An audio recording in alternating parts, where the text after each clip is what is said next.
Hey. It's Willie Cartwright, Save to Sane. Glad to have you with me today. It's been a couple of weeks as usual. Every other week we do this. We try to encourage and try to challenge those who are part of the religious community to think analytically about their faith and their religion. Again, we don't try to convert or deconvert anyone. We just simply want you all to think analytically about your faith and your religion. I hope that all of you out there are doing well. Those of you who are out there who are with me live, please send me a message. Let me know that you can hear me and that you are with us today. I love to hear from you and love to get your input and your comments on today's topic and today's subject. As usual, let me start the way I always start, which is by saying thank you to a couple of people. What's going on, Mo Week? Glad to have you. Appreciate everything. Appreciate your support. So as I said, I always begin my show by saying thank you to a couple of people. The first one is Taisha, and she is out there somewhere in the space. Hopefully, she's listening. If not, I know she's busy with the family. So, shout out to Taisha. Hope you are doing well, Taisha. Again, thank you for everything that you've done. Continue to do. Appreciate your support. I encourage all of you to go out and support Taisha's channels as well. That is Taisha Essick. So support her as well. She's an amazing human being with amazing content on her channels. And then secondly, no slight to Taisha, but secondly, and maybe certainly more important, is my wife Salima. And Taisha understands that. My wife Salima, who has always been supportive, 100% supportive, as she said, my biggest fan. And so I thank her for her support and everything that she does, and her continuing support of me and what I'm doing. So I think those two people, I said thank you to those people every time we come on. And now to you guys, Black Ether, thank you so much for joining. Jay Jammin, what's going on? Glad to have you today. So the topic today is secularism, racism, and politics. So as I normally do, I first begin by telling you how or why I came up with these topics. Sort of, in this case, maybe a little self-explanatory. We are, as of today, a week out from the elections. Now, not that I don't like to, I don't often bring politics into this discussion, not because I shout in politics. Certainly, people know me, know that that's not the case. If you follow me on social media, you know that I talk about politics a lot. I just try to, and most times I try to keep them separate, even though it's really hard, especially in this country, to keep them separate. But we are a week out from the election. And again, I'm not a diehard anything. I consider myself an independent. From that standpoint, so this is not an endorsement. This is more, part of this conversation is going to be more about common sense and us connecting the dots, and us being aware of what's going on. And then I also want to highlight, not necessarily in a good way, but highlight how some of our people make their decisions in relationship to politics and religion. And so we'll talk about some secularist stuff as well. But yeah, so that's how, so it came about because we're close to the election. And then just a couple of things. I'm in the middle of a couple of conversations with one is a really good friend of mine. He's a diehard devout Christian, and he is continuously trying to bring me back into the fold of Christianity. He is a minister of some sort, but he and I go back 30 plus years. He's a good friend of mine, a beloved fraternity brother of mine. And so he recently sent me some information that to him it seemed that it was sort of a light bulb moment about the original Hebrews not being white, not being European. And my comment to him was, bro, everybody knows that. I'm not saying that the original Hebrews were sub-Saharan Africans, but they certainly were not what we see, generally speaking, depicted in that region today. And they certainly were not European in nature. So yeah, but then the conversation evolves or devolves into that means that they've been trying to hide this from us. And so our people, our original people, all of that. And my point to him is, well, what difference does this make in mythology? Because it's still all mythology, whether you believe the people in the Bible is represented are African or not. It is still mythology and makes no difference. And so he wanted me to read his book. This book, and some of you may have read it before. I sort of read and gleaned the highlights of it, and I ordered it because not only I'm going to read it, but I think it's also there's a lot more information in the book that makes a lot of sense about our evolution as a culture, as a people. And it is, I think, it's entitled "Babylon to Timbuktu." Actually, I think the book is actually here today, and I have to go pick it up. But anyway, he said this book was enlightened him, and that it somehow strengthened his religion. And so I'm going somewhere with this. This is in relationship to what we're talking about today. And so the second conversation that I'm involved in is an acquaintance who is a diehard Muslim. Um, and so he was upset about a post I made about capitalism being the root of a lot of the ills of our community. And he said it was more about arrogance. I said, no, you got that wrong, and you're coming from a place of religion. And so we got into this conversation. I mentioned to him how Arabs of his religion, of his faith, were the first to enslave Africans prior to European Christians enslaving our people. Obviously, he doesn't like that. He's not, I don't like his sources. We talked about chattel slavery being largely about economics. Even the Civil War and decisions that Abraham Lincoln tried to make largely was about the unfairness in economics because of the free slave labor that the South had. And I try to explain all this to him. He's not happy with that. But again, this is going to a point. And then finally, what got me to this in part was members of my wife's family are what we would call single issue voters, right? And because they are so devout and so devoutly Christian, their single issue is religious related. It is whether it is homosexuality and them being against homosexuality, or the LGBTQ community, or the trans community, or whatever it is, whatever they deem to be non-biblical. This is influencing their vote to Trump. And what they're doing is what many middle class to poor people tend to do, which is vote in against their best interest in a lot of cases. I consider myself an independent, so this is certainly not an endorsement. But what I cannot do and what I will not do is vote for a man who incites the very worst in all of us as a society. I will not vote for a candidate who, it seems to me that everything that is white supremacy or racism related tend to gravitate toward him. So that I will not do. And so it made me think about the subject, how politics and religion, how religion influences our politics and those of us who vote, and how the politics and the religion is all related to racism as well, and how we need to learn how to connect the dots. I made a post. What's up, Neo? What's going on, Neo? So now Neo is Neo X Scary Matrix. Glad to have you, Neo. I appreciate it. Thank you.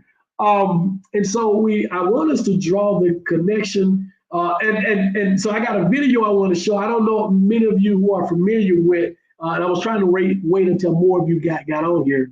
But a few days ago, a pastor by the name of Donnie Swaggart, who is the son of the notorious Jimmy Swaggart.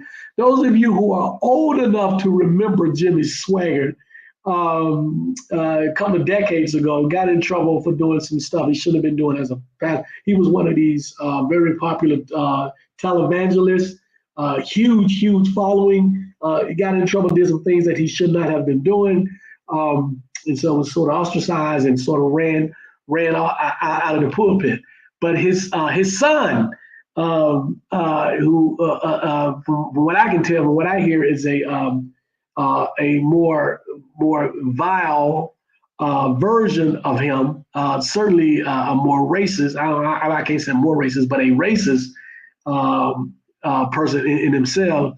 Had the audacity and the nerves to critique, not even critique, but to sort of admonish the Black church and the Black community. And so I want to, Mo, so you're old enough to remember. Most I can't hear his name without picturing him crying. Yeah, absolutely. That's what I remember too as well. I think many of us who are old enough to remember, that's what we remember.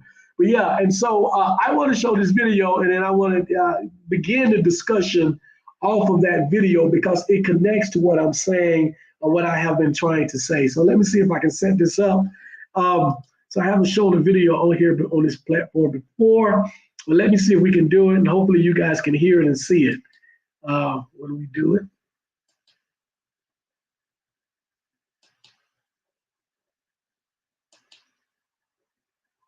And the video speaks for itself. Right now, I'm going to be, for the statement I'm about to make, I'm going to be called a racist.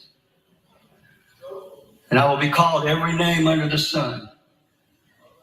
But somebody needs to stand up and speak to the Black church. When the largest African-American Pentecostal denomination, when that leader stands up and said, I endorse that woman, he was saying, I endorse murder. I endorse homosexuality. I endorse lesbianism. I endorse transgenderism. I endorse every evil that hell could prosper, bring up to the... That's wrong, folks.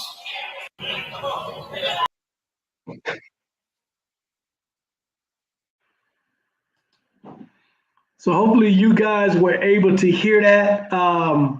That video was funny, Neil. Yeah. So let's sort of talk about it because there's a couple of different angles I want to go at. First of all, there have been some other Black ministers who have sort of responded to him in this. But how dare Donnie Swaggart call himself admonishing call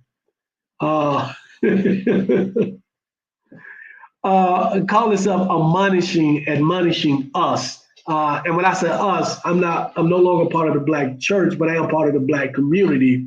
And many of my people are still part of the Black church. And I still have benefited and still do to a certain extent from the work of the Black church. So yes, it is us.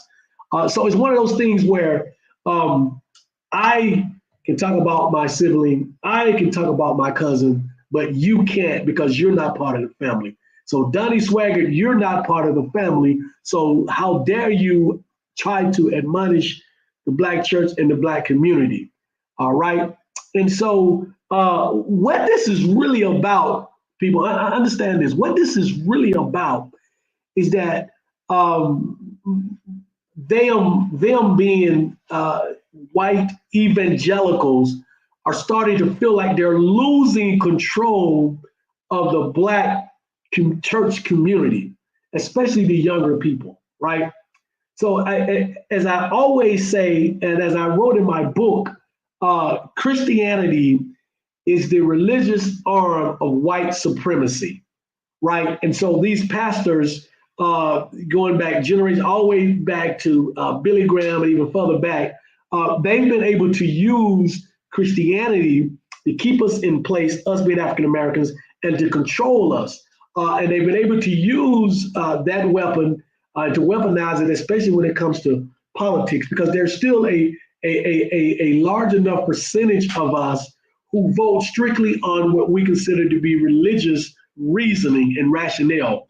But now those same evangelical preachers and pastors and clergy and leaders are starting to see their control of our community slip away, in part because many of our young people are starting to become more secular. And now those same church issues or religious issues don't have the same influence that they did on their parents and their grandparents. So this is really about control, white supremacy control. And so he's really not angry about the topics that he talked about. What he's really angry about, he's a representative of the white supremacy system as a whole. He's worried about and he's mad about losing control and not being able to control at least the Black religious, the Christian community anymore, or at least as much as they have been in the past. And so that's really where this stems from. And so I encourage all of my African Americans who are listening to this, who may be religious.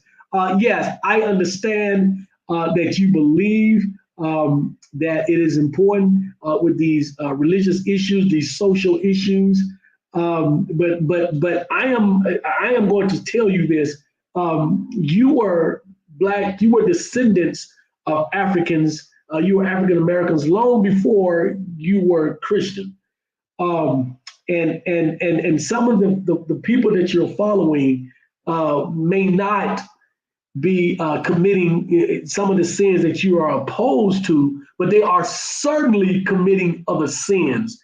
So how do you not support a person who is representing a party that you believe pro-homosexuality, pro-trans, but yet you will follow and vote for a candidate himself who has pretty much violated every sin imaginable, from adultery to fornication to lying to stealing, cheating, all of that. It doesn't make a lot of sense to me, and so we're cutting off our nose to spite our face, or whatever, however the saying goes. So it makes no sense to me.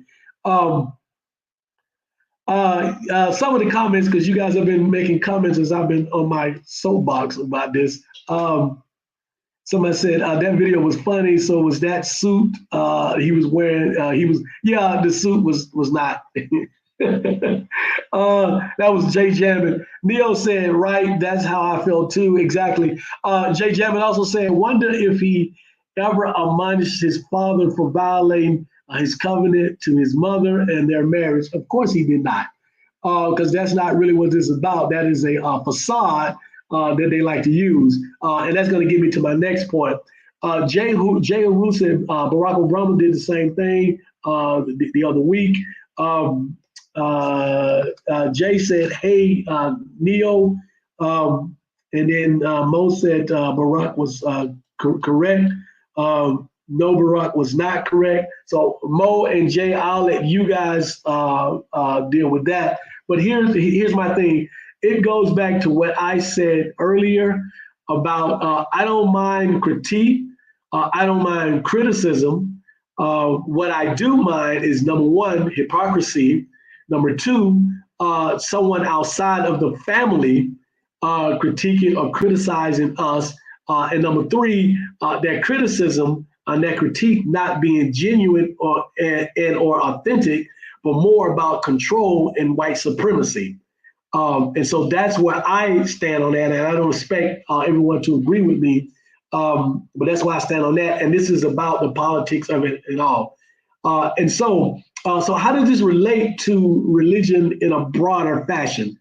One of the things that I try to encourage believers to do and understand is where there's smoke, there's fire. And so what do I mean by that? If we see these things from evangelical Christians, those who descended from those who initially indoctrinated our ancestors with this religion, it boggles my mind why we're not asking more questions, meaning that if this religion, Christianity, is everything that they say it is, why is it that a lot of white Christians, evangelicals, act completely different. They seem to not fear the consequences of their actions in relationship to heaven and hell, while we do. How much longer are we as African Americans are going to say, well, either A, they're not real Christians, they don't worship the same God I worship, or they will get theirs at some point. Again, I had a conversation on Facebook with another friend of mine who happens to be, just like the first guy, a good friend, 30 plus years, a fraternity brother, and this guy happens to be a pastor as well. And he and I got into a similar conversation, and he always, so his thing is Trump and the evangelicals and white Christians who act a certain way are not real Christians. Well, brother, what do you mean by they're not real Christians? Because they lie and because they don't love. Their actions about being bigoted and racism shows that they don't love. And because they don't love, they're not Christians. So I said, brother, where is it written in scriptures that loving someone is a prerequisite for being saved and being a Christian? It's not there. What it takes to be a Christian has nothing to do with love. Now, you may want to, or you may say that if you are a true Christian, you will love. But as I said to this brother, it is simply these individuals, these white evangelicals, sinning differently than you sin. You know, your sin may be gluttony. Your sin may be lying. Well, they sin is hatred. Their sin is bigotry. Whatever, it's still the same. If they profess with their heart, they believe in Jesus Christ, and Jesus is their Savior, and this is what I said to him, and they believe that Jesus is their Savior, and they've been baptized, well, guess what, brother? They're going to be sitting in heaven according to your religion. They're going to be sitting in heaven right next to you. He didn't like that. And so his pushback was, well, these are not real Christians. Well, who are you to decide if they're real Christians or not because they sin differently than you? There is no way. I said, show me scripture that specifically says, in order for you to be saved, you must love everyone. There is no such scripture in there whatsoever. And if it is, I must have missed it. So if some of you know of it, then let me know. And so, again, we have our blinders on, we meaning African-American Christians. We have our blinders on because we want to hold on to this faith and not challenge some of the tenets of it, while we see others who profess the same faith doing all kinds of stuff. And so we want to disqualify them because they don't act a certain way, or the way that they act is antithetical to who we are. It is oppressive to who we are as a people. So they must not be a Christian. And that does not wash. And so what I ask for them to do is to peel back the layers of the onion and ask yourself, if these individuals who again introduced, or descendants of those who introduced Christianity to our people, if they are free to act the way they act toward us and other minority groups, there must be something within that religion that they know that we don't know, that allows them to do whatever they want to do. Maybe it's not the way that you think it is. And so we're over here on this side trying to uphold as many of the Christian tenets as we can, because we want to go to heaven and we don't want to go to hell, while they're saying, yeah, but I'm going to do what I want to do, and I'm going to continue to use this vehicle as a tool of control to control you, and not worry about the consequences that may or may not happen to me after I die. And so why are we not asking those questions? Why are we as African Americans are not saying, well, why is it that these white evangelicals who and I know plenty of them, truly really believe in the same God that you believe in, right? And believe that Jesus Christ is their Savior. Something just is not added up, as the young people say. The math is not mathing. Is that right? Did I get that right? Neil said right. First Neil said, hey Jay. Then Neil said right. Jay Jammin said no. They go to white heaven, black heaven. Oops. You know, that's almost how they act, Jay. Absolutely. And so I guess their requirements are a lot less than our requirements. So they can lie, they can steal, they can kill, they can commit genocide, they can hate, they can do all this stuff and still get into their heaven. Well, we almost have to be perfect in order to get into our heaven. Really interesting. Neil said, being a Christian is about believing in Jesus and believing that he died for your sins. That's why the KKK claim to be Christians, but still hate black people. That's it in a nutshell. That is the only requirements to be a Christian and to be saved. Everything else is ancillary. Everything else, and so we can't make up stuff and make excuses and become apologists for these people because we refuse to take our blinders off and look into this religion more deeply. Again, this is not for those of you who are steadfast in your belief, because you're not going to change. You're going to find another excuse, another rationale, another reason as to why the religion still makes sense to you. But for me, I have to be asking the question: what is it about evangelicals or what they do that allows them to be able to do that seemingly without a conscience about it? Um, and so that gets us back to our politics and the percentage of all those, admittedly a relatively small percentage, but it's still those African American Christians, especially older ones, who are steadfast and are voting against their best interest because of their religious beliefs and because they're being told that if you are a Christian, then you vote this way. Because the things that are happening in our society is a result of us no longer being a Christian nation, quote unquote, or pulling away or becoming more secular as a nation.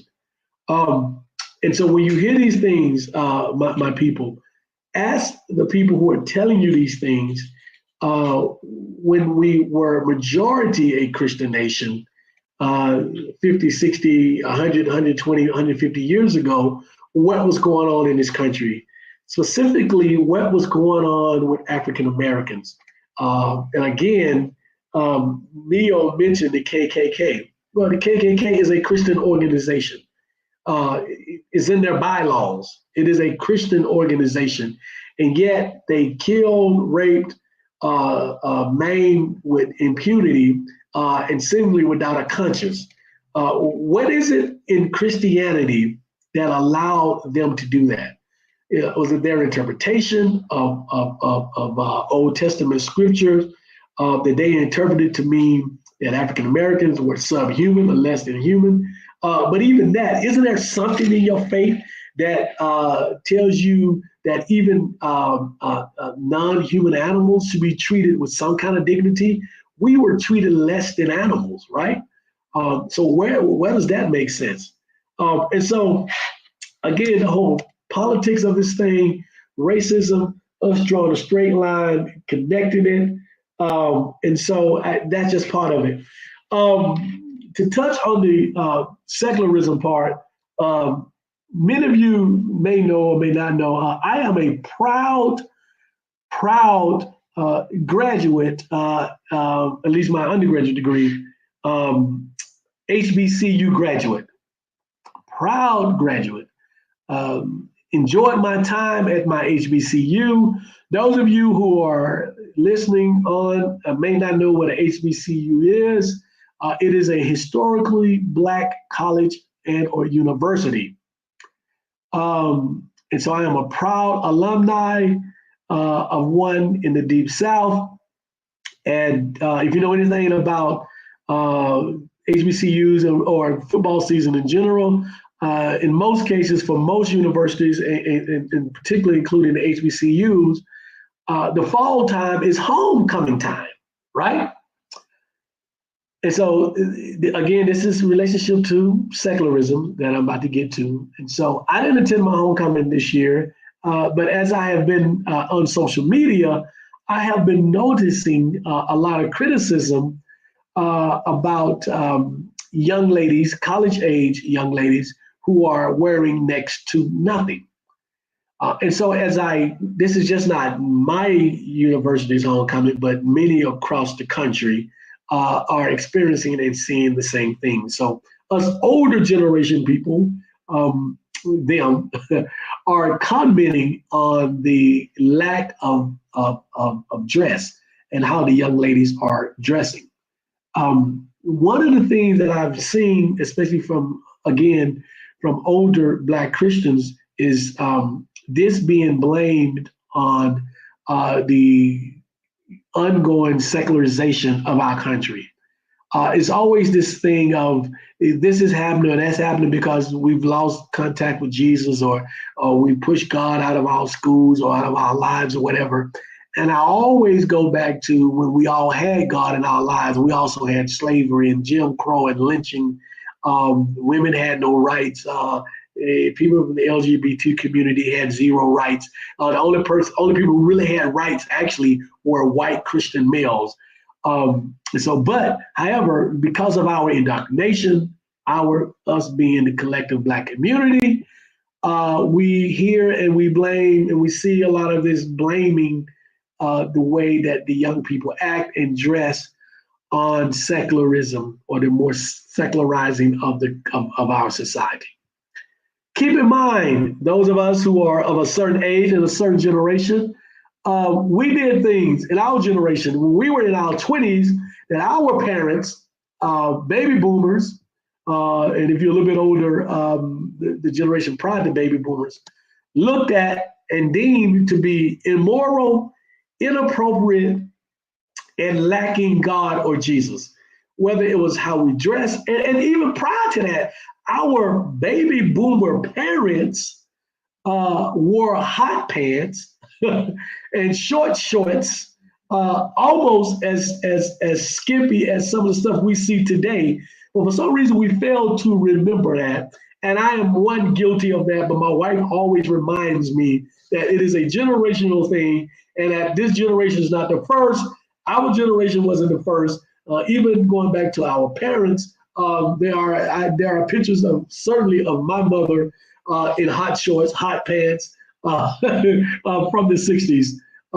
But for whatever reason, and I know it's the indoctrination in us collectively, we always tend to come back and blame it on the secularization of our society, or us leaving Jesus, or whatever.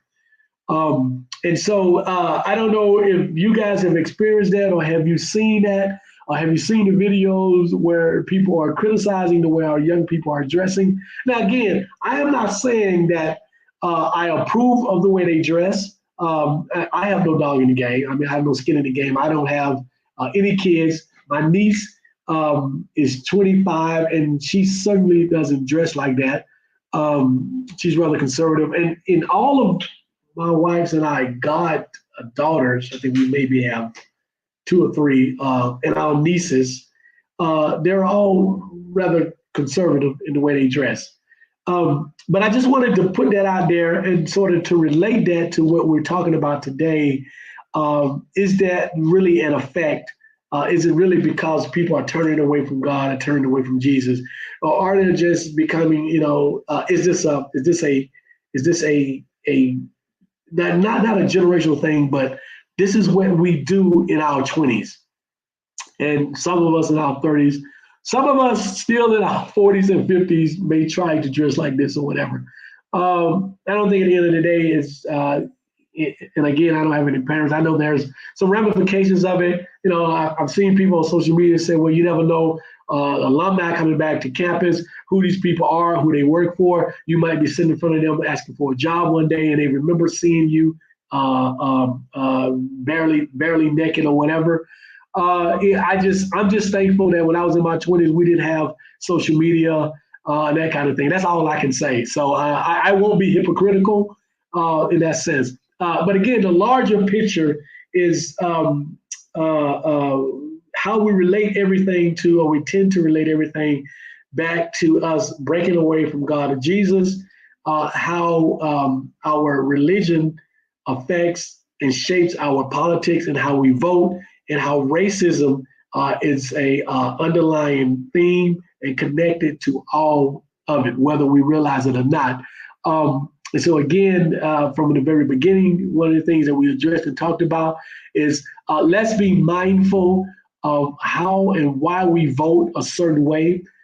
If we tend to vote a certain way primarily because of our religion, please understand that in this country, religion, in particular Christianity, is a tool that is and will continue to be used by white supremacists.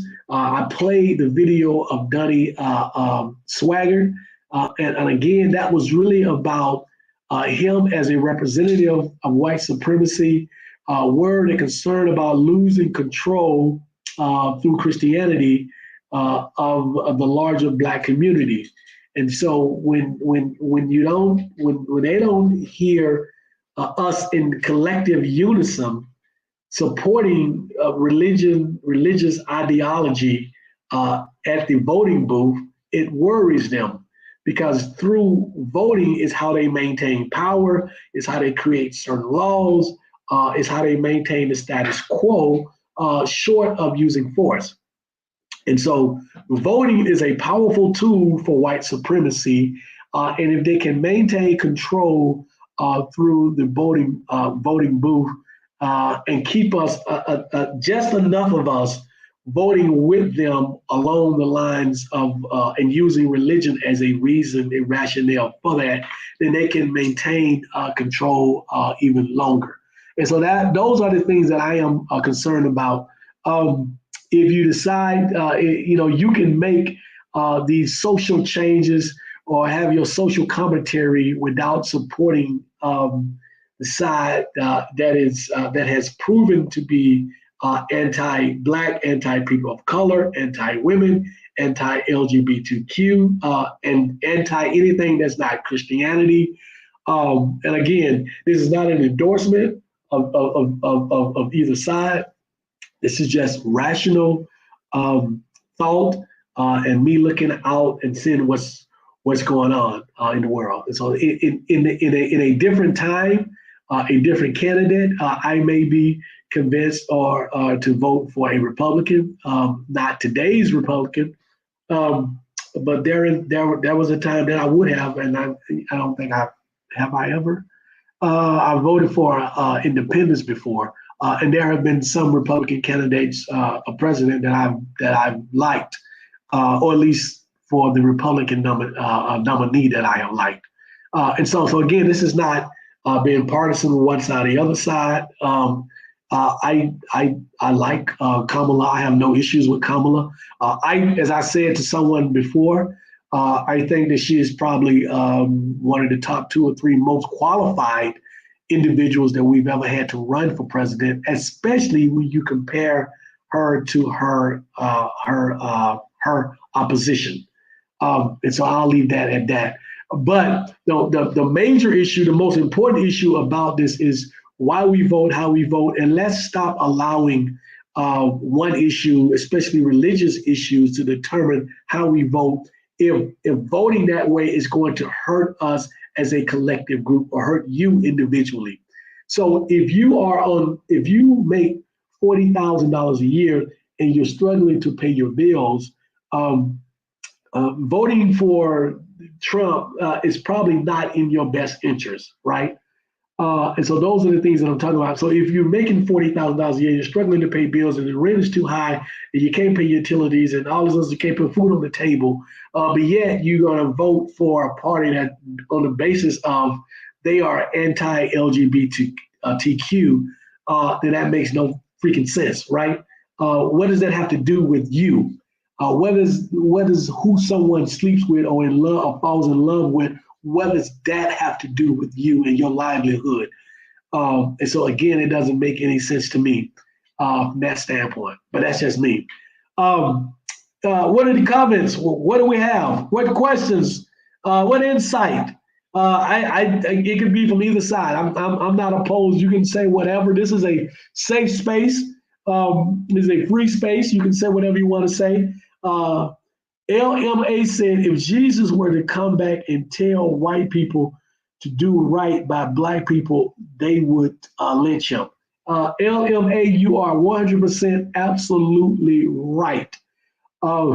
First of all, if Jesus came back in the physical body that most historians believe him to have looked like, then they would lynch him sight unseen. They would lynch him without asking a question for the mere fact, here's this person of color saying that he is Jesus. That in itself, for many of them, would be a lynchable offense. And certainly, telling them or asking them to treat Black people fairly and even some other minorities would also lead to his lynching. So I certainly agree. Jay Javin said, LMA, you are true. You are true teller. Jay Javin, thank you. You guys, and Neil said it as well. Hit the like button. Certainly appreciate it. Hit the like button, please, on that. What other comments do we have? I'm looking at my notes and I'm seeing what else that I write down that I wanted to talk to you guys about.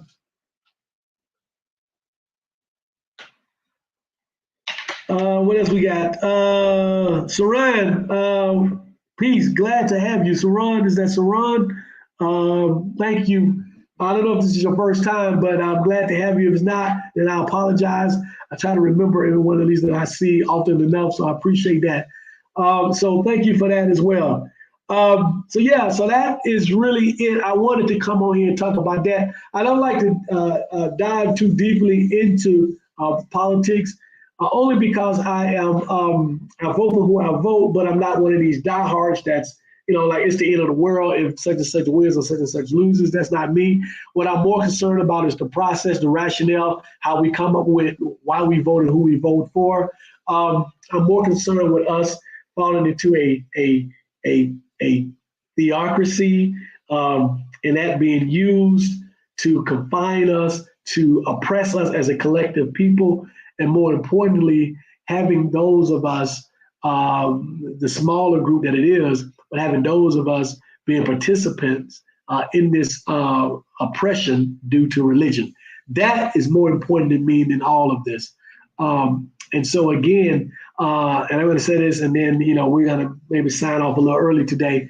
Be mindful. Please vote with however you vote.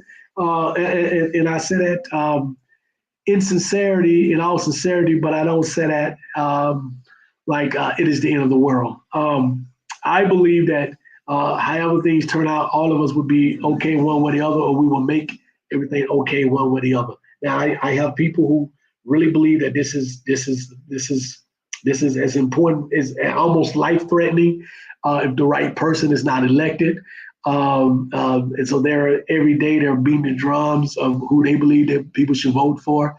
I'm not that person.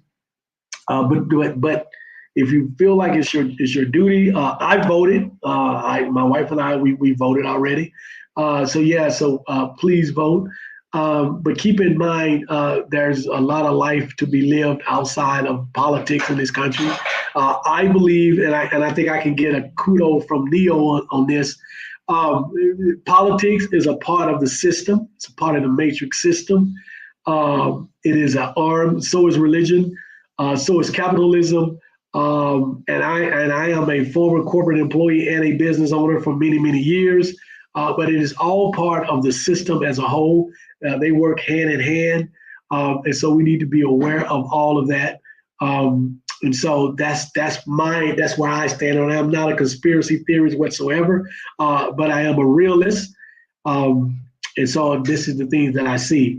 And so finally, LMA said, how can the Black church defend itself from the criticism of a white church without questioning how Black people got Christianity in the first place? LMA, that is almost what I said earlier. If you see these things coming from white evangelicals that practice the same faith that you practice, how does that not make you question the faith itself? And I've been saying that for a very long time. And so I'm going to read what LMA said again. How can the Black church defend itself from the criticism of a white church without questioning how Black people got Christianity in the first place?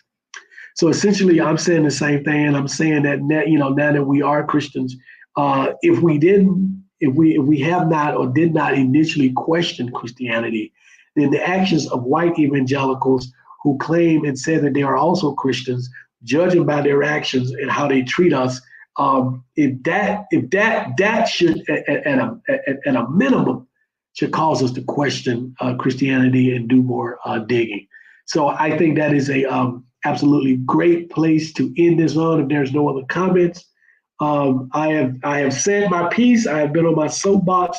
Those of you, please hit the subscribe button. the like button. Send all your friends, whether they're believers or not. Um, those of you who are listening to this at another time, I know usually we go about an hour. This is about 45 minutes. And so I'm good with that. I think I said a while back that every podcast won't go an hour. If you want a longer podcast, if you want a podcast that lasts hours and hours and hours, go and hear Neo X.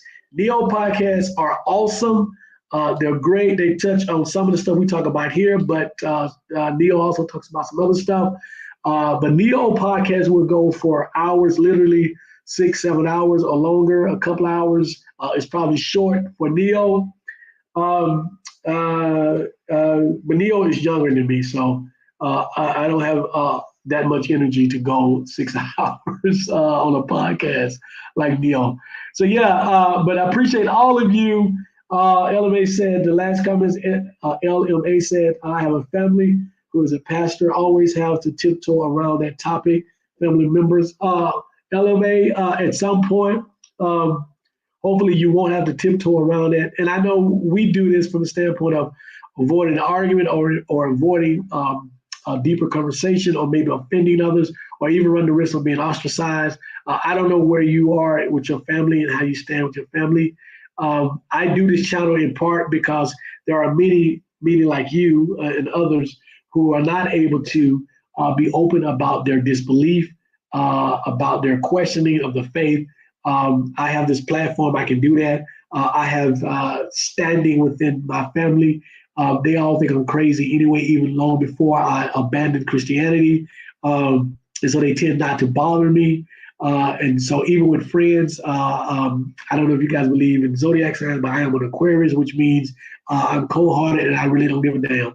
And I'm also from Generation X, and so we don't care about their feelings either. So all of that combined to say that this platform, in some respect, is a representative of those of you who are not able to be your authentic self when it comes to your belief or your disbeliefs. So I stand in the place of that until you are able to. I have this platform so that you can come here and express the things that you want to express, ask the questions that you want to ask, and maybe get some of those questions answered, and then be around like-minded people who are part of this journey as well. And so that is what I hope I provide for you, and is what I hope to continue to provide for all of you. And so as I sign off, as I always do, I'd like to say thank you individually to all of you. LMA, thank you so much for your input. Saran, thank you so much, and peace to you. Jay Jammin, as always, thank you. Neo X, my buddy, glad to have you on here. Mo Weed, as always, appreciate you coming through. Jay, thank you so much. Who else I got? Again, Jay Jammin and Neo. Going back up. Who did I forget? Did I forget anybody? Black Ether, thank you for being on here as well. And all of you who are listening who didn't make a comment, thank you so much. And those of you who will pick this up a little bit later on your own time, thank you so much for supporting us. And I will see you in 2 weeks. Take care and be safe.